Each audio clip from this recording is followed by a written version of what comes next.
Breaking news చూస్తున్నాం. తమిళనాడు ఎన్నికల ఫలితాలు అనంతరం తాను డీఎంకే అధినేత ఎంకే స్టాలిన్ ను కలిశానని, అది విమర్శలకు దారి తీసిందని సూపర్ స్టార్ రజనీకాంత్ అన్నారు. తమ స్నేహం రాజకీయాలకు అతీతమైనదని, ఎన్నికల్లో ఆయన ఓడిపోవడం బాధ కలిగించింది అన్నారు. విజయ్ సీఎం అయ్యారని తెలిసిన ఆశ్చర్యానికి గురయ్యానని, మరోవైపు ఆనందంగా కూడా కలిగింది అన్నారు రజనీ. రెండు ప్రధాన పార్టీలను ఎదుర్కొని ఆయన ముఖ్యమంత్రి అయ్యారని చెప్పారు. విజయ్ సీఎం కాకుండా తాను అడ్డుకోలేదని స్పష్టం చేశారు. అలాంటి నీచ రాజకీయాలు தானு செய்யனனி ரஜினி ஸ்பஷ்டம் చేశారు. வந்து தோத்தது எனக்கு கொஞ்சம் சங்கடமா இருந்தது. அதுக்காக ஒரு நண்பனுங்கிற முறையில், நட்பு முறையில் அவரை போய் நான் பார்த்தேன். அதுக்கு வந்து நான் வந்து இங்கே விஜய் வந்து சிஎம் ஆகக்கூடாது, போருக்கு வரக்கூடாது, அதை தடுக்கிறதுக்கு வந்து ரஜினி அங்கே போயிருக்காங்க. வேறு ஏதோ ரெண்டு பெரிய பார்ட்டியை வந்து சேர்க்கணும்னு சொல்லி பேசுகிறாங்க அப்படின்னு சொல்லி விமர்சனங்கள் வெளியே வருது. அந்த சூழ்நிலையில் தான் அதெல்லாம் பேச முடியுமா? அப்படி பேசுகிற ஒரு தரங்கெட்ட ஆள் ரஜினிகாந்த் இல்லை.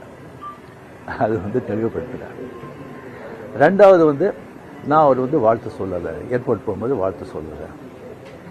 அவர் ஜெயிச்ச உடனே எக்ஸ் தளத்தில் வந்து என்னுடைய வாழ்த்துக்களை நான் வந்து அவருக்கு வந்து பதிவிட்டேன். நான் 2016 அரசியலுக்கு வர்றேன்னு சொன்ன பிறகு நான் ஏர்போர்ட்டுக்கு போகும்போது யூஸ்வலாக அங்கே இருக்கிறவங்க அந்த போர்டிங் கார்டு வாங்கிட்டு இருப்பாங்க. அவங்களுக்கு கேட்குறது தான் வழக்கம், மீடியா யாராவது இருப்பாங்களா அப்படின்னு. அதே இதில் வந்து மீடியா யாராவது இருப்பாங்களான்னு கேட்டேன். பெங்களூர் போகும்போது மீடியா யாரும் இல்லைன்னு சொன்னாங்க. சரியான்னு சொல்லி நான் போயிட்டு இருக்கும்போது திடீர்னு ஒருத்தர் ஒரு மீடியா ஆள் மாதிரி தெரியல எனக்கு. ஒரு சின்ன ஃபோன் வச்சுக்கிட்டு விஜய் ஒரு முதலமைச்சர் இருக்காரு அப்படின்னு சொன்னாங்க. நான் என்ன செகண்ட் ஷாக், அது மீடியா மாதிரியே தெரியுது எனக்கு. ஃபோன் வச்சுக்கிட்டு நான் அப்படியே பார்த்து சிரிச்சு நான் போயிட்டேன். அதுக்கு வந்து வாழ்த்துக்கள் சொல்லலை அப்படின்னு சொல்லி அதுக்கு ஒரு விமர்சனம். இன்னொன்று வந்து விஜய் மேலே எனக்கு பொறாமை அப்படின்னு. நான் அரசியல் வந்து இல்லை, அரசியல் நான் இல்லைன்னு சொல்லி விலகி ஆச்சு. அரசியல் நான் இல்லாத போது அவர் மேலே